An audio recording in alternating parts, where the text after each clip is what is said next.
खेड येथील अतिरिक्त जिल्हा आणि सत्र न्यायालयाने बहुचर्चित साई रिसॉर्ट प्रकरणात महत्त्वपूर्ण निर्णय देत अनिल परब यांच्यासह सर्व आरोपींची निर्दोष मुक्तता केली आहे. या निर्णयामुळे राज्याच्या राजकीय वर्तुळात चर्चांना उधाण आलेलं आहे.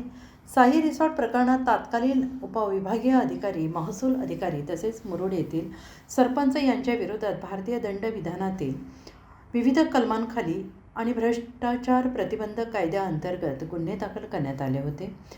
सरकार पक्षाकडून इमारत पूर्ण होण्यापूर्वी कर आकारणे, स्टॅम्प शुल्क टाळणे, CRZ क्षेत्रात बांधकाम, बनावट स्वाक्षऱ्या आणि कथित खोट्या कागदपत्रांच्या आधारे वीज मीटर मिळवल्याचे आरोप करण्यात आले. मात्र बचाव पक्षाचे वकील सुधीर बुटाला यांनी न्यायालयात जमीन आणि बांधकाम हे दोन स्वतंत्र घटक असल्याचा युक्तिवाद मांडला. न्यायालयाने हा युक्तिवाद ग्राह्य धरत पुराव्याअभावी सर्व आरोपींची निर्दोष मुक्तता केली. गेल्या 2 ते 3 वर्षांपासून हे प्रकरण राज्यभर चर्चेत होते. तसेच किरीट सोमय्या यांनी या मुद्द्यावरून सातत्यानं राजकीय आरोप केलेले होते. आता न्यायालयात या निकालानंतर बहुचर्चित प्रकरणावर कायदेशीर पडदा पडला आहे. अत्यंत गाजलेलं प्रकरण होतं साई रिसॉर्ट मुरुड मधलं. बरोबर आहे. त्या प्रकरणी माजी मंत्री अनिल परब यांसह आणि गुन्हे दाखल झाले. त्यांनी आज जिल्हा न्यायालयाने त्यांना निर्दोष मुक्तता केलेली आहे आणि इतर सहकार्याचे पण झालेले आहे. काय सांगाल? 5 आरोपी होते.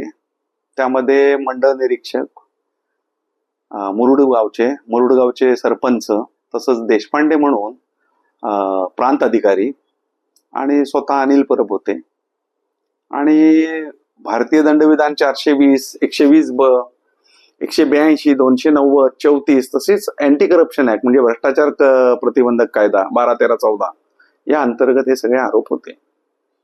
आता या आरोपांबद्दल जो पुरावा पाहिजे तो कोणताही पुरावा नव्हता. रिसॉर्ट खरेदी करताना, ती जागा खरेदी करताना स्टॅम्प दिला नाही आणि तो कमी दिला आणि फसवणूक केली असा आरोप होता. पण भारतात 2 प्रकारचे कायदे आहेत. म्हणजे जमीन एका व्यक्तीची असू शकते, त्यावरचा इमला दुसऱ्याचा असू शकतो. तशी इंग्लंडमध्ये वस्तुस्थिती नाही, तर वेगळा कायदा आहे. जमीन ज्याची त्याचीच बिल्डिंग.